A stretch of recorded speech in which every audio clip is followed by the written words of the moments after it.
Hello guys, welcome to my channel. Saya akan menemani Anda pada kali ini selama 10 menit ke depan dalam fakta-fakta yang mungkin belum Anda ketahui tentang sejarah dunia dan politik yang menyajikan info-info terkini dan teraktual.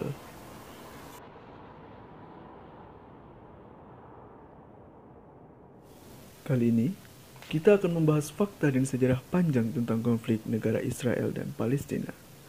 Sebelum kita lanjut ke video pembahasan, don't forget to like this video, comment, and subscribe. Dan nyalakan lonceng notifikasinya supaya kamu tidak ketinggalan video terbaru dari kita.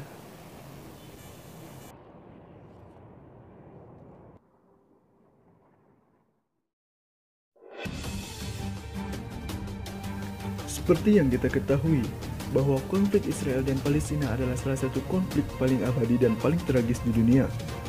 Tetapi, bagaimana konflik tersebut dimulai dan apa yang akan terjadi di masa depan? Berikut pemaparan mengenai awal mula konflik Israel dan Palestina, mengapa perdamaian belum tercapai, dan bagaimana prospek konflik ini di masa depan.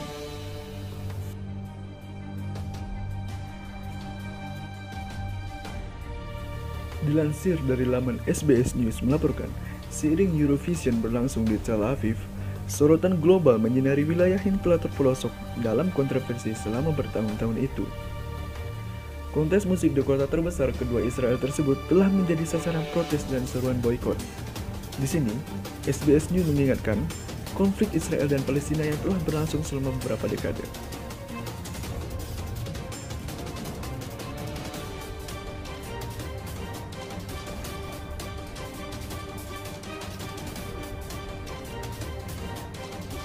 Beredar video detik-detik tribun Sinamoni dekat Yerusalem runtuh.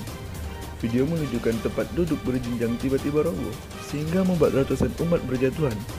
Insiden terjadi saat umat Yahudi ultra-ortodoks tengah bersiap merayakan Shavuot atau peringatan turunnya Taurat ke Nabi Musa di Gunung Sinai.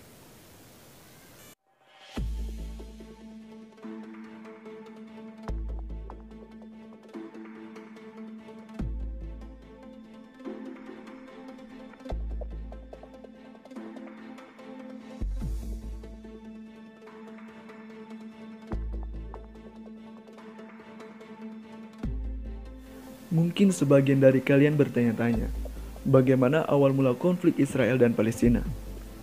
Sejak akhir Perang Dunia Kedua, perjuangan sengit antara Israel dan Palestina telah menjadi salah satu konflik paling tragis dan tak terselesaikan di dunia. Ini adalah kekacauan yang rumit, tetapi pada satu tingkat itu sangat sederhana.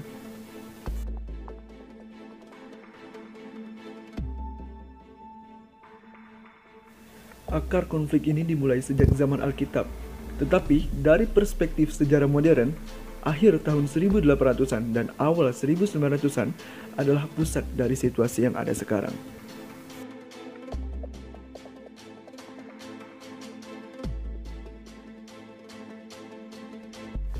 Antara tahun 1882 dan 1948, serangkaian aliyah gerakan besar-besaran Yahudi dari seluruh dunia untuk masuk ke suatu daerah, yang secara resmi dikenal sebagai Palestina terjadi.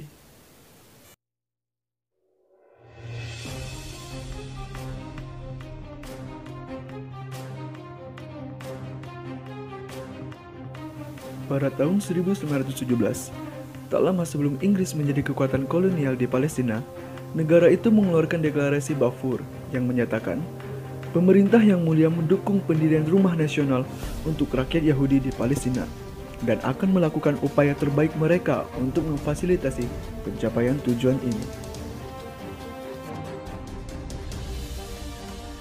Namun masyarakat Palestina menolak langkah itu, tetapi sejarah tidak menguntungkan mereka. Menyusul kengerian Holocaust di mana hingga 6 juta orang Yahudi terbunuh di Eropa, dorongan untuk mendirikan negara Yahudi menjadi semakin kuat.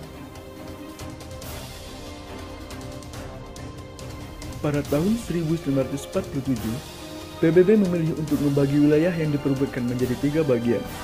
Satu untuk orang Yahudi, satu untuk orang Arab, dan rezim perwalian internasional di Yerusalem.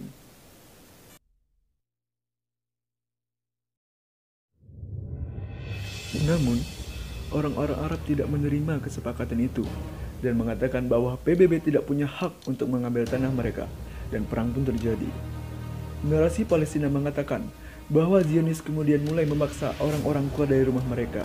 Namun, versi Israel menunjukkan bahwa ada pemimpin Arab yang mendorong orang-orang untuk pergi dan beberapa orang Arab pergi secara sukarela. Di sini kita temukan perbedaan antara versi Arab dan versi Israel.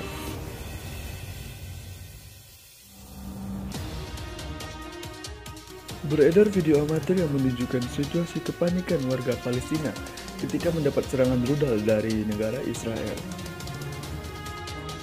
Di situasi yang sangat genting ini, warga-warga mulai menyelamatkan diri demi selamat dari serangan rudal dari negara Israel yang sangat membahayakan nyawa.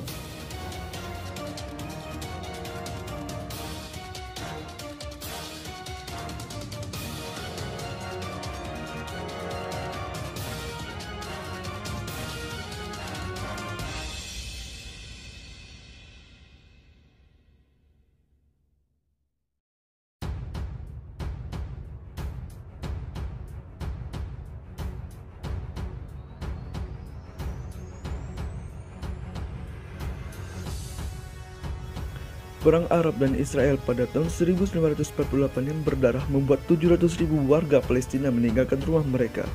Sebuah eksodus massal yang dikenal sebagai Nakba bahasa Arab untuk malapetaka.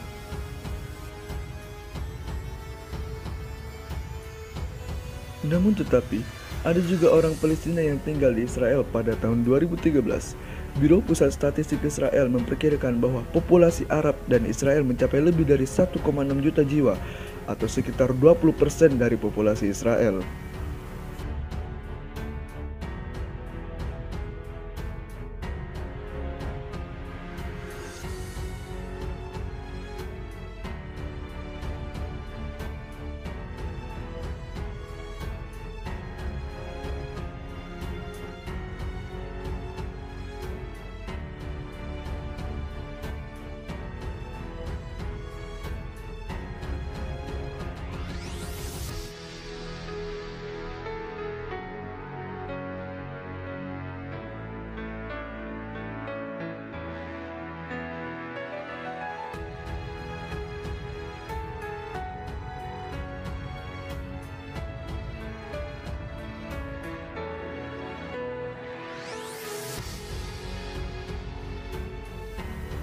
Perang yang terjadi tahun 1948 itu sangat penting karena masih menjadi bagian sentral dari konflik yang sedang berlangsung saat ini.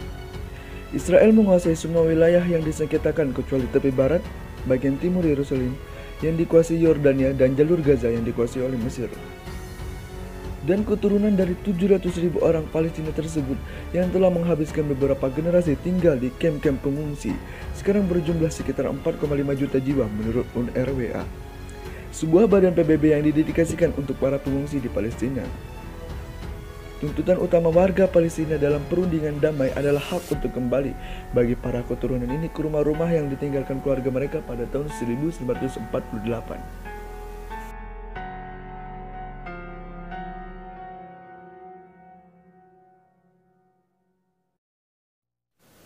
Mengapa perdamaian belum dapat tercapai hingga saat ini? Setelah bertahun-tahun konflik yang diwarnai kekerasan, kedua belah pihak mencapai kesepakatan pada tahun 1993, di mana Palestina akan mengakui negara Israel dan Israel akan mengakui Organisasi Pembebasan Palestina atau yang biasa disebut PLO. Sebagai perwakilan sah rakyat Palestina, disebut Perjanjian Oslo, kesepakatan itu juga menciptakan otoritas Palestina yang memiliki beberapa kekuasaan, pemerintahan sendiri yang terbatas di tepi barat dan jalur Gaza. Itu adalah kesepakatan sementara sebelum yang seharusnya menjadi perjanjian damai komprehensif dalam 5 tahun. Itu tidak akan terjadi. Ada KTT perdamaian yang gagal diselenggarakan oleh Amerika Serikat pada tahun 2000.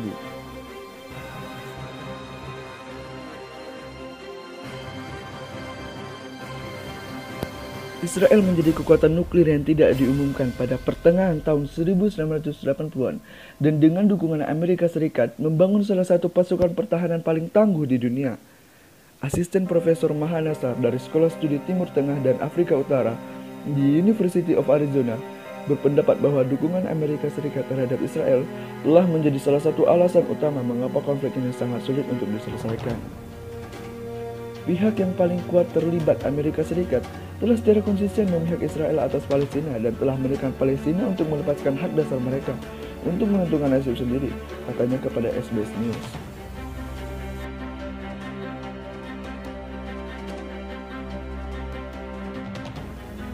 Demikian video fakta-fakta tentang negara Israel dan Palestina yang mungkin belum Anda ketahui. Before I end this video, don't forget to like this video, comment, and subscribe. Dan jika Anda punya fakta-fakta yang mungkin bisa kita bahas di video selanjutnya, jangan lupa tulis komentar di bawah ini. Oke, sampai jumpa lagi.